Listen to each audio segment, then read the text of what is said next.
जय माता दी। स्वागत है आप सभी का मेरे यूट्यूब चैनल पर। छिन्नमस्ता माता की कहानी।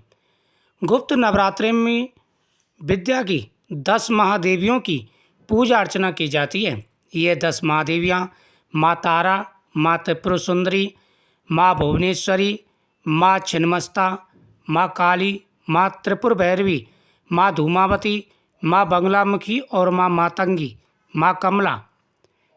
इनमें छठी देवी छिन्नमस्ता है। हिंदी पंचांग के अनुसार गुप्त नवरात्रों में माता छिन्नमस्ता की उपासना विशेष रूप से की जाती है। सनातन धर्म में माँ को सर्वसिद्धि पूर्ण करने वाली अष्टधात्री माता कहा जाता है। माँ की श्रद्धापूर्वक पूजा करने से साधक की सभी मनोकामनाएं पूरी हो जाती हैं। एक बार माँ भगवती मंदाकिनी नदी में अपनी सहेलियों के संग स्नान कर ध्यान कर रही थी। उसी समय माँ की सहचरियों को तीव्र गति से भूख लगी। भूख की पीड़ा के चलते दोनों सहचरियों का चेहरा मलिन हो गया। तब दोनों को भोजन हेतु कुछ नहीं मिला तो उन्होंने माता से भोजन की व्यवस्था करने की याचना की। सहचरियों की मांग को सुनकर माँ बोली, हे सखियों, आप थोड़ा धैर्य रखो, स्नान करने के पश्चात आपके भोजन की व्यवस्था की जाएगी। दोनों सखी तत्काल भोजन प्रबंध करने की मांग करने लगी। माँ भगवती ने तत्काल अपने खड्ग से अपना सिर काट दिया। तत्क्षण माँ भगवती का कटा सिर उनके बाएं हाथ में आ गया। इससे रक्त की 3 धाराएं निकली, जो धाराओं से सहचरियों का आहार ग्रहण करने लगीं। वही तीसरी रक्त धारा से स्वयं माँ रक्तपान करने लगी। उसी समय माँ छिन्नमस्तिका का प्रादुर्भाव हुआ। तंत्र मंत्र सीखने वाले साधकों के लिए गुप्त नवरात्रि का विशेष महत्व है। माँ की पूजा हेतु पूर्व से ही साधक तैयारियां करने लगते हैं। पूजा, घर की साफ सफाई तथा माता की पूजा का विशेष ध्यान रखा जाता है। यानी गुप्त नवरात्रि जब प्रारंभ होते हैं तो उस समय माता की पूजा का विशेष रूप से ध्यान रखा जाता है।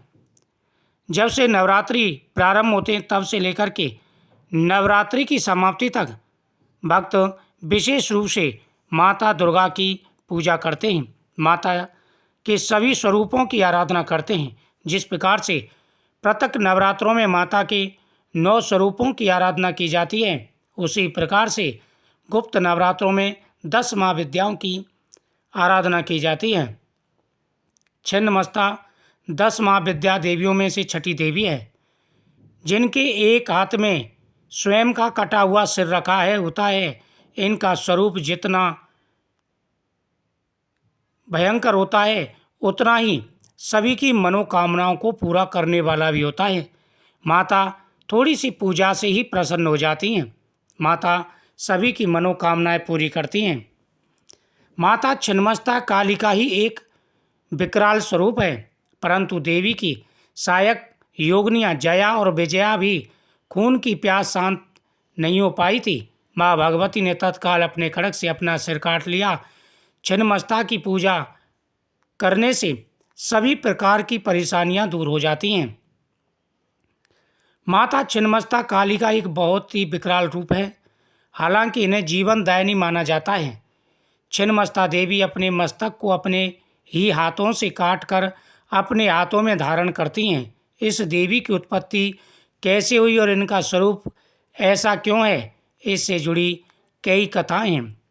मार्कंडेय पुराण और शिव पुराण के अनुसार जब देवी ने चंडी का रूप धरकर राक्षसों का संहार किया तो चारों ओर उनका जय घोष होने लगा, परंतु देवी की सहायक योगिनियाँ जया और विजया की खून की प्यास शांत नहीं हो पाई थी। इस पर उनकी रक्त पिपासा को शांत करने के लिए माँ ने अपना मस्तक काटकर अपने रक्त से उनकी प्यास बुझाई थी। इस कारण माता को छिन्नमस्तिका नाम से पुकारा जाने लगा। छिन्नमस्तिका देवी को तंत्र शास्त्र में प्रचंड, चंडिका और चिंतापूर्णी माता जी भी कहा जाता है। माता की आराधना करने से सभी प्रकार की चिंताएं दूर हो जाती हैं। छिन्नमस्ता देवी एक प्रचंड, डरावनी, भयंकर तथा उग्र रूप में विद्यमान है। देवी छिन्नमस्ता की आराधना जैन तथा बुद्ध धर्म में भी की जाती हैं तथा बौद्ध धर्म में देवी छिन्नमस्तिका वज्रवराही के नाम से विख्यात हैं। छिन्नमस्ता देवी मृत्यु की प्रतीक स्वरूप हैं। देवी योग, शक्ति, इच्छाओं के नियंत्रण और यौन वासना के दमन की विशेषकर प्रतिनिधित्व करती हैं। छिन्नमस्ता देवी अपने मस्तक को अपने ही खड्ग से काटकर अपने शरीर से पृथक करती हैं तथा अपने कटे हुए मस्तक को अपने ही हाथ में धारण कर उसका रक्त पीती हैं। देवी का यह स्वरूप अत्यंत ही भयानक तथा उग्र है और उनकी भयावह तथा उग्र स्वरूप के कारण ही कई आम मंदिरों में या घरों में उनकी पूजा अर्चना बहुत कम की जाती है। देवी छिन्नमस्ता का संबंध तंत्र क्रियाओं से अधिक है, इसलिए वो तांत्रिक तथा योगियों द्वारा ही अधिकतर पूजी जाती हैं। देवी की पूजा साधना में विधि का विशेष ध्यान रखा जाता है और उनकी पूजा सामान्य लोग नहीं कर पाते। देवी का स्वरूप अत्यंत ही गोपनीय है, जिसे केवल सिद्ध साधक ही जान सकते हैं। माता छिन्नमस्तिका की पूजा करने से जो भी मन में कामना हो वह तुरंत पूरी हो जाती है। तो माता की इस कथा का श्रवण करने से शत्रुओं का नाश होता है और हर मनोकामना पूरी होती है। जय माता दी।